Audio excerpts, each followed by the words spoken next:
obviously the reports coming out about Deion Sanders and the Dallas Cowboys having significant mutual interest in each other. This report now, if this was just from Jimmy Blowhard on the tweet machine, I'd be like, okay, same as it ever was. But the reports that we're talking about now, it's Ed Werder, who is an insider who knows the Dallas Cowboys very well, who knows Jera very well. I'm being told he would almost certainly accept if Jerry Jones offers to make him the next coach of the Cowboys. Those around him are encouraging him to pursue it, and Jones is enamored with the idea. Yeah. That is a huge update. And if it is in fact true that the Dallas Cowboys and Jerry Jones want to bring in Coach Prime, I think it's a done deal, because I do believe that there are very few jobs that Deion Sanders would leave Boulder for. And I think if Jerry Jones rings your phone, how do you not answer it? How do you turn that call down? You don't, especially if you're Deion Sanders, who has a relationship. Obviously, he played in Dallas.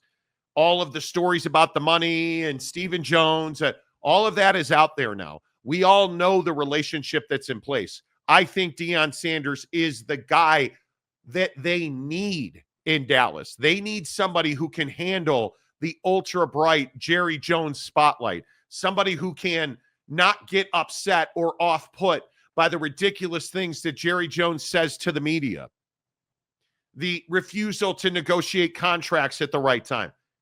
Deion can handle all of that. He's been there as a player. He's been there now as a coach. Nothing's going to faze him. And Jake, I think Deion Sanders is exactly what the Dallas Cowboys need. Most certainly, and I think the hard part for Deion and Jerry is that they're going to have to come together on obviously on a contract, but I just think on the vision moving forward for the Cowboys. I mean, I think we've heard, if you've been following this story, even you know that there's a million different scenarios about what the Dallas Cowboys are going to do with their roster. And specifically, hey, can they trade up in the draft? Could it be Shador and Deion? Could it be this? Could it be that? And I think one of the biggest things that people just kind of forget about is that they got to get a deal done first. Like, you got to work this out first. And I think what's difficult is that Deion is a really good businessman. Deion understands what he needs, how he has to go about it in the day-to-day in order to have success. And so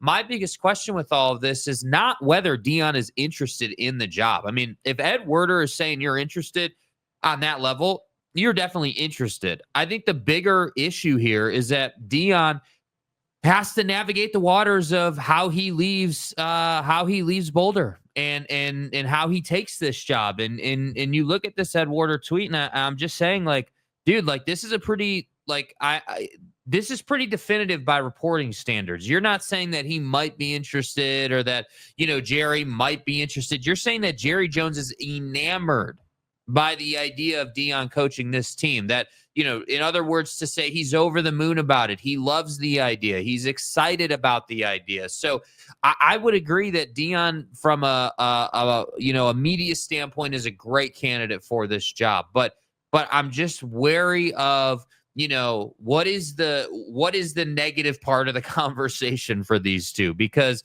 when it comes to Jerry Jones, there's always something that the head coach has to deal with.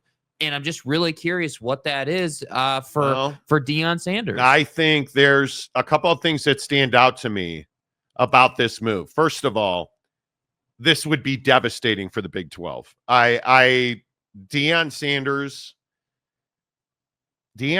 has been everything that's been right for a league that has struggled to be in the national spotlight. Frankly, Big 12 football, and I know this is not a revelation, Big 12 football has not been good recently. Deion Sanders lit the Big 12 on fire 2 years ago when he took this job. Shador Sanders has been arguably one of the best quarterbacks in the country, let alone the Big 12. Travis Hunter won the Heisman Trophy. There's no question his TV numbers are massive. The advertising numbers, like everything that goes with that. Then you get down to a more granular level and you look at what Deion has meant to Colorado football. Again, he has been a brand new day. He has been historic at Colorado. This would be a devastating move. But you know what the truth is? Deion Sanders can't worry about that. Deion Sanders has earned the right to take whatever job he wants. Facts. Deion Sanders did not sign a lifetime contract at Colorado. Deion Sanders has never said he will never leave Colorado. And this idea amongst Buffalo fans that Deion Sanders would never leave our job. He says he likes the snow. Well, I got news for you. I think Deion Sanders likes winning. And if he can go to Dallas and he believes he can win a Super Bowl, Deion Sanders is going to take that meeting. And my bet is Deion would take that job if it was offered to him, as he should. That doesn't make him, and let's get out ahead of this just in case. That doesn't make Deion Sanders a villain. It doesn't make Deion Sanders a bad guy. It doesn't make Deion Sanders a liar and a traitor. It makes Deion Sanders a competitor. It makes Deion Sanders a professional. It is not in any way, shape, or form a slight against him. And I think already Buffalo fans, Colorado fans are already trying to paint that picture. If he leaves, what? If he leaves, what? You're going to have a tough time replacing him. So appreciate every moment that you have with the guy. And if he happens to stay, you better support him more than you've ever supported him in the past. Which brings us to our next point. Because Jane Slater had a very interesting tweet. And this has been going around for a few days now. Two people with knowledge of the situation tell me Deion Sanders approached Rick George, the athletic director at Colorado, Tuesday about additional money for NIL and his staff.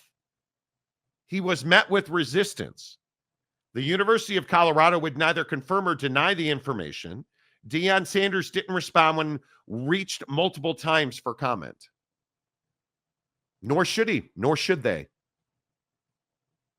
I got news for you. This is not why Deion Sanders has taken the Cowboy job if he should. Yeah, and this story reeks of people trying to turn this into something that it just doesn't need to be. I mean, I really agree with the sentiment that, hey, like, you know, people want to turn this into Deion's a bad guy, or Deion, you know, shouldn't be interested somehow in an NFL gig, or like Deion shouldn't do this or Deion shouldn't do that because it makes him a bad guy. And Jen Slater, you know, is great at what she does, and I'm not discrediting what she's saying at all. I just think the timing of this reporting is really interesting in the sense that, you know, this Dallas Cowboy Deion situation has obviously been growing and in stature in the media cycle, but now we're getting reporting out of her that, oh, well, maybe Rick George isn't so willing to give Deion more money, as if to say, well, hey, you're looking at the Cowboy job, maybe we're not so interested in putting even more money in the pot for you to work with, you know, for your staff and in NIL. So I don't know how much of that I buy into, to be honest with you. I don't know. Like, Rick George has been all in on Deion Sanders and getting this program back to national championships. He's done media session after media session. He's done interview after interview talking about how their goal is to win national championships, and that they are fully committed financially, that they're going to give Deion whatever he needs. So I just think it's interesting that this reporting comes out in a time when Deion's looking at the Cowboy job. And I think that's the hard part, is like, you know, you look at the timing of the reporting, it's like, well, how much credence are we really gonna put into that, or is it real? That's the hard part. That's what I think we. But let's be honest, Rick George in Colorado, they've dealt with a lot of Deion flack, right? I mean, you look at some of the more infamous things Deion or Shador, and you look at some of the things they've said and done that turn people off. You look at how controversial the hire was in the first place. There's no question that Colorado raised Deion Sanders' profile as a coach, and he raised theirs. I think Rick George has supported Deion Sanders almost at every turn, at least what we've seen publicly. They've paid him well. He's expanded the coaching staff there. Yeah. They've paid for guys like Shermer, Sapp. They've paid for his assistants to travel the world to chase NIL deals. Anybody telling you that Colorado has not supported Deion Sanders, I think doesn't know what they're talking about. And I think Deion Sanders has never said that. He has never criticized Colorado. I think this is what happens when people are looking to insert narratives into stories. Mm-hmm. And I think this feels like an exit strategy for people who think that Deion either should go to the Cowboys or whatever your position is. And you're just injecting drama into it to make it feel a little better as to why he would leave. I don't buy this. And the idea that Deion wouldn't comment on it. When has Deion Sanders ever put his business out in the public? Yeah, never. Never. The guy is, say what you want about Coach Prime or Deion Sanders. The guy is a very savvy businessman. Him talking about his business at Colorado, there's no win in that. Yeah, it does nobody any good at all. And I think furthermore, like, it's also, if you're Deion Sanders, I also think there's some of this where you got to be really, really aware of like who you are and where you are in this process. Because I also think that Shedeur hasn't been drafted yet. And I think that if you're Deion Sanders, if you can just get through this process and continue to take the high road and not get wrapped up in all this drama and the reporting and all that nonsense, you're going to be just fine. But I will say that there is a lot of value here in moving swiftly one way or the other. What you don't want to do is you don't want to let this thing, bleed out till next Friday. Like, you can't have, like, there's got to be finality one way or the other. I would think by Monday. I would think if this weekend they can't get a contract done, if this weekend you can't finalize it and announce it, I don't know what else, you would be waiting on, because Deion Sanders isn't playing games right now, right? Like, obviously their season's over. They're in the middle of the off season. Yeah. You're focused on recruiting and NIL and, doing work in the portal and all that stuff as a college football coach. So to me, if you don't get a deal done by Monday, or I guess let's even call it Tuesday, since Monday is a holiday. If you don't get a deal done by Tuesday, I think there's going to be serious questions about, hey, like, what are we doing? Right. And we're going to talk about the Bears and the head coaching stuff later in the show. But to that end, anybody looking at hiring a head coach right now, I really do feel like, hey, you've got to, get this done. And yes, there are games this weekend in the NFL. Yes, it is company policy. Typically, whether it's the NBA or the NFL, you're not going to announce a ton of news while games are going on. And, you don't want to detract from the games. You're not going to. And I will tell you, it is NFL policy. You do not announce hires Super Bowl week. So you really have 2.5 weeks or so to get this done. Yeah. And if the Commanders lose this weekend, I think you're going to see a lot of movement in the coaching circles. Yeah. I do. I think that this would be a very good move for Dallas, in my opinion. I think. Yeah, I just don't think there's a whole lot of downside to it. I mean, I think, risk for Dallas. Yeah, I mean, I think it's a win-win. I think the point of, I wouldn't go that far. Well, what's the loss? I mean, how can they lose? I think Jerry Jones is a very difficult guy to work with. If you are not a star player, and this is the only concern I have for Deion Sanders. At Jackson State, that was Deion Sanders. At Colorado, that's Deion Sanders. In Dallas, Deion's going to have very little control over what's going on in football. And Jerry Jones does not have a track record of supporting his coaches, in my opinion. How many times has he left Mike McCarthy twisting in the wind? Just in the short time that Mike has been there. Yeah. And I would again tell you, Mike McCarthy's done a really good job for the Dallas Cowboys. I think the interesting part about that, though, is when you hire Deion Sanders, Deion knows how to play the media game, right? Like, obviously, absolutely. Deion is pretty much a shark when it comes to the media. He knows how to manipulate the media. He knows how to do a press conference, say the things he needs to say without explicitly speaking the words. He knows he is very, very good at navigating those waters. And I think the change in narrative in terms of how Jerry would handle Deion, to me anyway, is that you look at guys like Mike McCarthy or Jason Garrett or any of the dudes that have come before Deion in the last decade, right? Or the last 15 years, the last like 3-4 head coaches. None of those guys had the power with the media that Deion would have as the head coach. So like of the Dallas hammer. Yeah, like if Jerry Jones. Let's say Deion had been the head coach when Jerry dragged his feet with all these contract negotiations.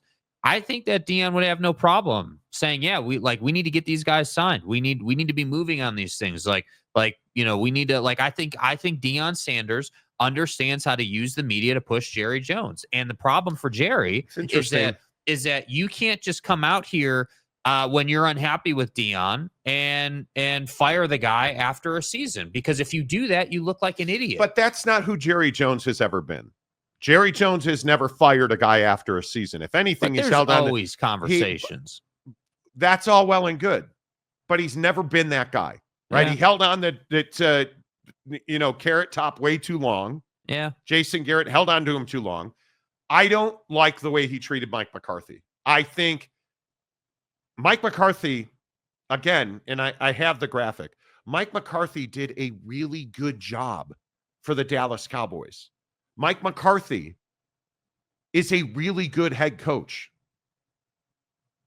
And to treat him the way you go back to last week when Jerry Jones refused to allow Mike to negotiate or go visit the Chicago Bears, right? Interview with the Bears, only for less than a week later to part company with him. But we talked about that. That was a pride thing for Jerry, right? I mean, Jerry has shown himself to be a guy who has a lot of pride and on premise alone would not allow Mike McCarthy to go and do interviews. So I don't know. That's what I'm saying. I agree with you that I think Deion's got, it's not a win-win in terms of a win for both sides. I meant, for Jerry Jones, you can't, in my opinion, really lose in this situation. Oh, okay. Yeah, I totally agree with that. With Deion, totally though, agree with that. I would agree that he has a lot of risk in the sense that, it is a volatile situation. Now, on the flip side of that, if Deion Sanders can somehow find a way to start winning playoff games, now we're having a different conversation. All I will say is, look at what he's built at Jackson State and at Colorado. Deion Sanders has built an empire. Mm-hmm. He is. Do you understand whether it's Blender, whether it's Aflac, look at all the deals he has on the side. So many. Look at all the players he's brought. Deion can't recruit. Look at all the players he's brought in. Deion can't coach. Look at the staff he's brought in. Look at the way that Deion is delegated to his staff. Look at the fact that he had Trevor Riley recruiting NIL deals internationally. Look at the way that he is almost universally respected by his players. Deion's built an empire. When you're sitting on top of the hill, where's the only place you can go? Yeah. Down the hill. And when you look at Jerry Jones, I think all of the risk, to your point, is on the Deion Sanders side. None of the risk is on the Dallas Cowboys side because nobody's going to question hiring Deion Sanders. Deion's going to bring in an incredibly competent coaching staff. Deion is a guy that is as tooled and ready and prepared to deal with today's NFL athlete of any coach that is in the NFL today. Yeah.